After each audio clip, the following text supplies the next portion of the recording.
नागपुरातल्या नळसाळा परिसरातील चाणक्यपुरम भागात गटर लाईन प्रकल्पासाठी ठेवण्यात आलेले शेकडो प्लास्टिक पाईप भीषण आगीच्या भक्ष्यस्थानी पडले।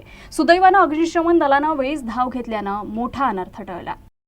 ही घटना आज सकाळी सुमारे 10 वाजताच्या सुमारास घडली। चाणक्यपुरम येथील सार्वजनिक पाण्याच्या टाकीजवळ गटर लाईन बांधकामासाठी मोठ्या प्रमाणात प्लास्टिक आणि सिंथेटिक पाईप साठवून ठेवण्यात आले होते। अचानक या पाईपांच्या ढिगाऱ्याला आग लागल्यानं परिसरात एकच खळबळ उडाली। स्थानिक नागरिक जितेंद्र मोळे यांनी तात्काळ अग्निशमन दलाला माहिती दिली।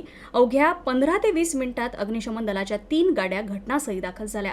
अग्निशमन कर्मचाऱ्यांनी तत्परतेनं कारवाई करत सुमारे 15 मिनिटात आगीवर नियंत्रण मिळवलं। मात्र या आगीत शेकडो पाईप पूर्णपणे जळून खाक झाले। स्थानिकांच्या मते जवळच मोक्या जागेत कचरा जाळला जात असल्यानं ती आग पाईपांपर्यंत पोहोचण्याची शक्यता व्यक्त केली जाते। घटनास्थळाच्या आजूबाजूला निवासी घरं असल्यानं वेळेत आग आटोक्यात आली नसती तर मोठी दुर्घटना घडली असती। सध्या पोलीस आणि अग्निशमन विभाग या घटनेचा अधिक तपास करतायत। वेळीच मिळालेल्या माहितीनुसार आणि तातडीच्या कारवाईमुळे मोठा अनर्थ टळल्याचं सांगितलं जातंय।